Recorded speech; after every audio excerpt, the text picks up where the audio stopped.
নমস্কার দর্শক, আমি কৃষ্ণকান্ত সিনহা শিক্ষা নিউজ আবার আপনাদের সবাইকে স্বাগত জানাই। ইম্পর্টেন্ট গুরুত্বপূর্ণ কয়েকটা খবর নিয়ে আসলাম, সঙ্গে থাকবেন। ভিডিওটা দেখার সঙ্গে সঙ্গে চট করে কমেন্ট করে শেয়ার করবেন যাতে সবার কাছে গুরুত্বপূর্ণ খবরটা পৌঁছে যাক। দর্শক, কয়েকটা ইম্পর্টেন্ট খবর আছে, আপনারা সঙ্গে থাকবেন। লাভেরও একটা খবর আছে, তাই আপনারা সঙ্গে থাকবেন। প্রথম হচ্ছে একটা ভিডিও, সেই শিলচর গুয়াহাটি ট্রেনের একটা ভিডিও সামাজিক মাধ্যমে ভাইরাল হয়ে পড়ে। একজন বয়স্ক একজন মহিলা, উনাকে সন্দেহ করে, হয়তো পুরুষ বলে হয়তো সন্দেহ করে, ওনার কথাবার্তায় সন্দেহ করে ট্রেনে কয়েকজন যাত্রীরা, তার মধ্যে একজন মহিলা, যিনি সেই মহিলাকে হেনস্থা করেন, মহিলার চেকিং করেন, মহিলার ভিতরের ব্যাগে কি আছে কি না সেটা উনি দেখছিলেন। মহিলাকে তুমি পুরুষ, তুমি কার্ড বার করো, তুমি এই বার করো, অনেক ধরনের হেনস্থা। এবং সেখানে বহু পুরুষরাও, ওনারাও হা হা হা হা তুমি বার করো বলে এরকমও বলছিলেন। এরকম দেখা গেছে একটা ভিডিও, এবং সেটা সেই মহিলা ভিডিও করে ওনার সামাজিক মাধ্যমে ছেড়ে দেয়। মহিলা এরকমই রিল করে থাকেন, সামাজিক মাধ্যমে পোস্ট করে থাকেন, তো উনি সেটাও একটা ভিডিও করে উনি ছেড়ে দিয়েছেন। ছেড়ে দেওয়ার পরে সেটা নিয়ে বহু মানুষ প্রতিক্রিয়া ব্যক্ত করতে শুরু করে দেন। অবশেষে সেই মহিলা, আজকে যেটা জানলাম, সেই মহিলা বাদ্রিঘাটের, আমাদের শিলচরে যে বাদ্রিঘাট অঞ্চলের একজন বয়স্ক মহিলা, উনি অবশেষে শিলচরের আঙ্গিরখাড়ি থানাতে একটা এফআইআরও দায়ের করতে যাচ্ছেন বলে সেটা আমরা খবর পেলাম আজকে দর্শকবৃন্দ সেই ভিডিওর মারফতে। এখন প্রশ্ন হচ্ছে, যারা যাত্রীরা, যারা পুরুষ, স্পেশালি মহিলা যিনি ভিডিও করেছেন, উনি তো বুঝেননি, উনি হয়তো বুঝেন কি বুঝেন না জানি না, কিন্তু উনি যে ভিডিওটা বানিয়েছেন, বানানোর পরে পুরুষরা যারা হ্যাঁ হ্যাঁ হ্যাঁ হ্যাঁ বলছে, এরকম না করে সেখানে আপনাদের রেলওয়ে পুলিশ থাকে, টিটি থাকে, আপনারা দয়া করে ওনাদেরকে বলে দিলে, যদি সন্দেহ হচ্ছে, চেকিং করতে হচ্ছে, আপনারা কেন করবেন, পুলিশ করুক, পুলিশের কাজ সেটা, চেকিং করার কাজ হচ্ছে পুলিশের, দায়িত্বটা সেটা পুলিশে দিয়ে দিলে ভালো হতো বলে আমরা মনে করি। দর্শকবৃন্দ, যদি আপনারা প্রতি মাসে 300 ইউনিট বিদ্যুতের বিল যদি ফ্রি পেতে চান, তাহলে আপনাদের জন্য বিশেষ সুবিধা নিয়ে এসছে আসাম সরকার নতুন একটা স্কিম আনছে, যে স্কিমের আওতাতে আপনারা 300 ইউনিট প্রতি মাসে বিদ্যুতের বিল ফ্রি পাবেন। সেটা হচ্ছে প্রধানমন্ত্রী সূর্যঘর বিনামূল্য বিজুলি যোজনা এর অধীনে মোট 78,000 টাকা পর্যন্ত আপনারা সাবসিডি পাবেন, যেটাতে প্রতি মাসে 300 ইউনিট বিদ্যুতের বিল ফ্রি পাবেন। সেটার জন্য আপনারা যদি লোনও নিতে চান, তাহলে আপনারা কম পয়সায় আপনারা লোন নিতে পারবেন। এক তো সাবসিডি থাকছে 78,000 টাকা, তার উপরেও কম ইন্টারেস্টে আপনাদেরকে লোন দেওয়া হবে। অনলাইনে আপনারা সেটা আবেদন করতে পারবেন। পিএম সূর্যঘর বিজুলি যোজনার ওয়েবসাইটে গিয়ে আপনারা আবেদন করতে পারবেন। আপনাদের জন্য বিশেষ সুযোগ। আগামী কইল 20 মে, এবং 20 মে ভারতবর্ষে সমস্ত যে ফার্মেসিগুলো এবং ডিস্ট্রিবিউটরগুলো বন্ধ হতে চলেছে, এরকমই ঘোষণা দর্শকবৃন্দ আসামেও ঘোষণা করে দিল, তার সাপোর্ট করে chemist and druggist association of Assam সেটা ঘোষণা করে দিয়েছে যে আসামে ফার্মেসিগুলা এবং সেই যারা ডিস্ট্রিবিউটরগুলো বন্ধ থাকবে বলে। যদি আপনাদের ঔষধ যদি কিনতে হয়, তাহলে আজকেই কিনে নেন, বা হাসপাতালের যে, হয়তো হাসপাতালের ভিতরে যদি কোনো ফার্মেসি থাকে, সেটাতে আপনারা ঔষধ পেয়ে যাবেন, কিন্তু বাকি যে দোকানগুলো থাকবে সেইগুলা কিন্তু বন্ধ থাকবে। কারণ কি? কারণ হচ্ছে অনলাইনে যে এখন মেডিসিন বিক্রি হচ্ছে বিভিন্ন ডিসকাউন্টের মাধ্যমে, সেটার বিরোধিতা করছেন ওনারা, সেটার জন্য প্রতিবাদ করছেন, এবং এই প্রতিবাদ জানানোর জন্য সমগ্র ভারতবর্ষে ফার্মেসি বন্ধ করার, 20 মেতে ফার্মেসি বন্ধ করার সেই নিয়েছেন, ঘোষণা করেছেন বিভিন্ন যে ফার্মেসির যারা অ্যাসোসিয়েশন যারা আছেন, ওনারা সমগ্র ভারতবর্ষে। তার মধ্যে আসামে সেই chemist and druggist association of আসামের তরফ থেকে সেটা ওনারাও ঘোষণা করেছেন। পশ্চিমবঙ্গের শিলিগুড়ির যে চিকেন নেক যে করিডোর, যেটা নিয়ে বাংলাদেশ থেকে অনেকবার বাংলাদেশের মানুষ চিকেন করিডোরকে, চিকেন নেককে আমরা ধরবো, ভাঙবো, আমরা এই করব সেই করব বলে বাংলাদেশের বহু বুদ্ধিজীবীরা বা অনেক সময় ওনারা মন্তব্য করেছিলেন। অবশেষে পশ্চিমবঙ্গে নতুন সরকার আসার সঙ্গে সঙ্গে নতুন যিনি মুখ্যমন্ত্রী শুভেন্দু অধিকারী মহাশয়, উনি অ্যানাউন্সমেন্ট করে দিয়েছেন যে চিকেন নেকের যে দায়িত্ব, শিলিগুড়ি যে করিডোরটা, সেটা সম্পূর্ণ কেন্দ্রের কাছে সঁপিয়ে দেওয়া হয়েছে। অলরেডি উনি বলে দিয়েছেন কেন্দ্রকে সেটা দেওয়া হয়েছে, এবং বলে দেওয়া হয়েছে যে সমস্ত কেন্দ্রীয় বাহিনীরা সবসময় সেই অঞ্চলেই থাকবে।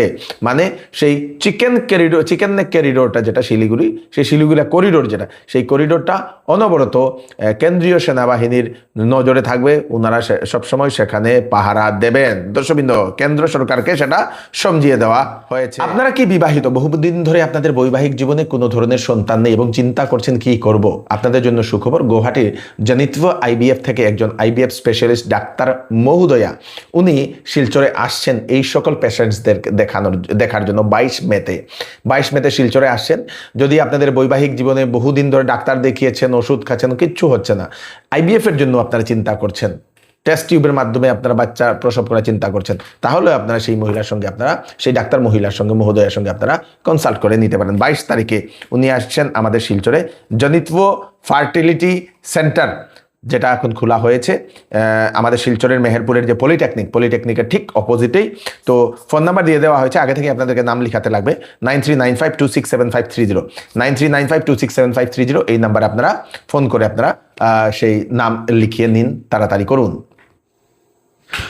যদি আপনারা ভালো কোনো মেডিসিনের ডাক্তার খুঁজছেন তাহলে আপনাদের জন্য সুখবর, আমাদের শিলচরের স্বরূপানন্দ মেডিকোস SMCH রোড, সেখানে একজন ডাক্তার বসেন, ডক্টর রূপম দাস। উনি হচ্ছেন assistant professor department of pulmonary medicine SMCH। পেটের যদি সমস্যা থাকে, আপনাদের গ্যাস্ট্রের সমস্যা, লিভারের সমস্যা, ডায়াবেটিস সমস্যা, ব্লাড প্রেশারের সমস্যা, সেই লাংসের যদি কোনো সমস্যা থাকে, থাইরয়েডের প্রবলেম, সেই জ্বর হয়েছে, ইনফেকশন হয়েছে, যে কোনো ধরনের এরকম সমস্যা থাকলে সেই ডাক্তারবাবুর সঙ্গে কনসাল্ট করে নিতে পারেন। উনি রেগুলার শিলচরের সেই ঘুঙ্গুরের স্বরূপানন্দ মেডিকোসে উনি রুগী দেখেন, মেডিসিনের উনি ভালো একজন ডাক্তার বলে সেটা জানা গেছে।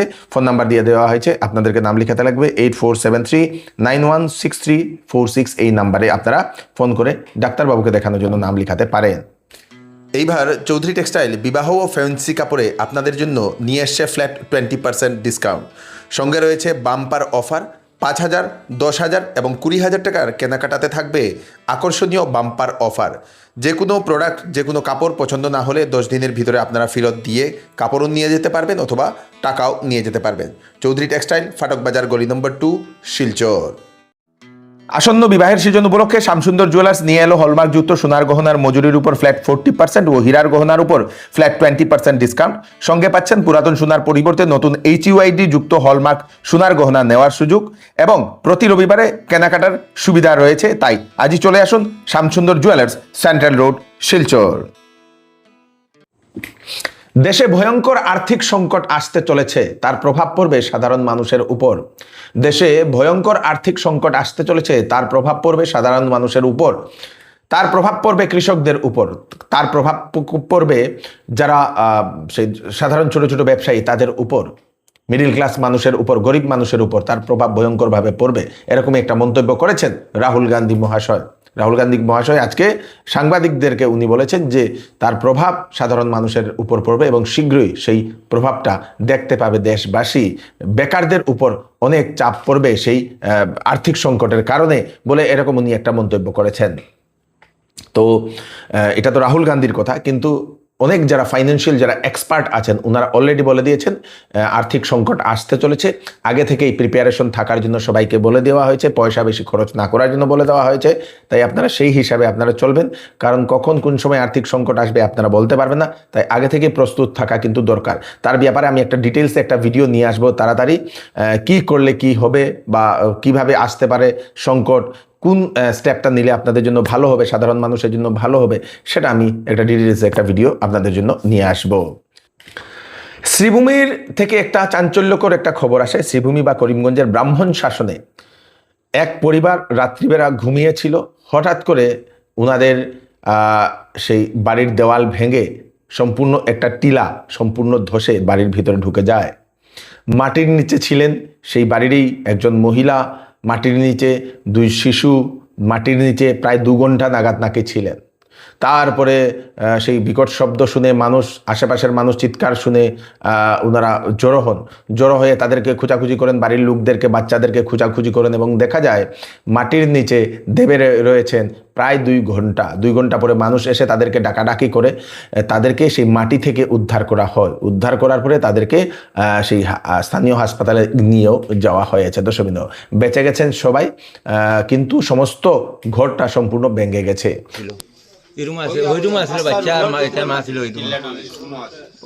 ওদিকে মানে একটু মাটি ইয়ে থাকায়, ওদিকে মুখ থাকায় মানে মানুষ বাঁচছে আর কি।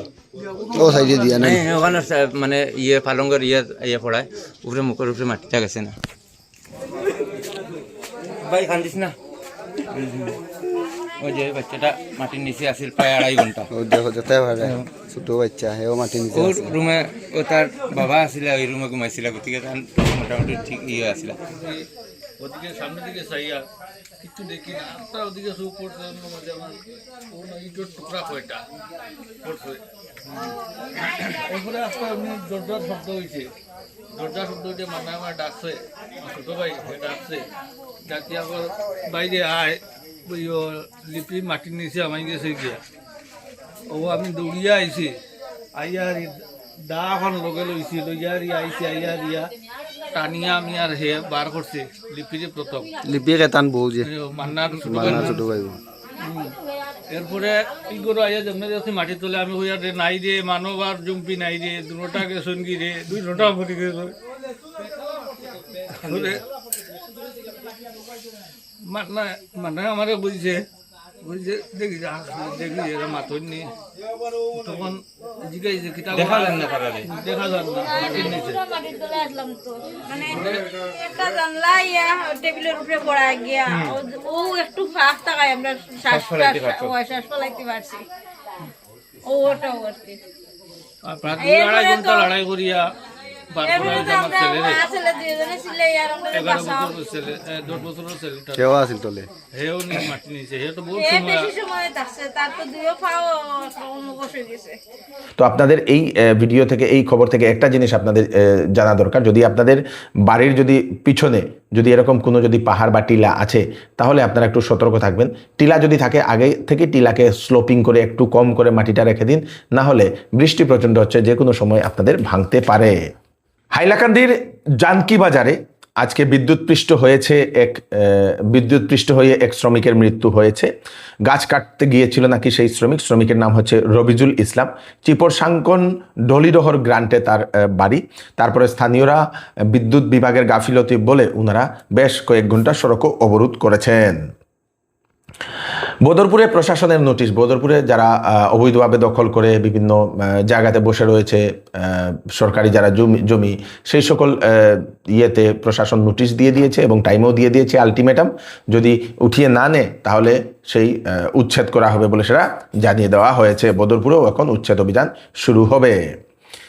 পাকিস্তান থেকে একটা খবর আসে, পাকিস্তানের লাহোরে বিভিন্ন জায়গার নাম পরিবর্তন করে দিয়েছে পাকিস্তান সরকার। যে মুসলিম নাম যেগুলো ছিল সেগুলো পরিবর্তন করে হিন্দু নাম করে দেওয়া হয়েছে বহু জায়গাতে। জানা গেছে ইসলামপুর যে জায়গা, সেই জায়গার নাম পরিবর্তন করে কৃষ্ণনগর সেই বাবরি করা হয়েছে। মসজিদ চক যে জায়গার নাম ছিল সেটাকে জৈন মন্দির চক করা হয়েছে। সুন্নাতনগর সেটার নাম পরিবর্তন করে সন্তনগর করা হয়েছে, সন্তনগর করা হয়েছে। মুস্তফাবাদ তার নাম পরিবর্তন করে ধরমপুরা করা হয়েছে। মৌলানা জাফর আলী খান চক সেটার নাম পরিবর্তন করে লক্ষ্মী চক করা হয়েছে। দশমিত পাকিস্তানে বিভিন্ন সেই জায়গার নাম পরিবর্তনের জন্য দাবি উত্থাপন করে আসছিল, অবশেষে পাকিস্তান সরকার সেটা সেই ডিসিশন নিয়েছে এবং জায়গার নাম পরিবর্তন করে দিয়েছে। এই হচ্ছে আজকে স্পেশাল আপডেট। আজকে একটু স্লোতে দিলাম কারণ গতকালকে কমেন্টে অনেকেই বলেছিলেন আপনি তো ফাইটারের মতো যাচ্ছেন, সেই জন্যই। আপনারা কি স্পিডটা ভালোবাসেন না একটু স্লো হলে ভালো, আপনারা সেটা আমাদেরকে জানাবেন। আমি কৃষ্ণকান্ত সিনহা আবার নতুন একটা ভিডিও নিয়ে আসবো। এই ভিডিওটা সবাইকে পাঠিয়ে দেবেন। ধন্যবাদ।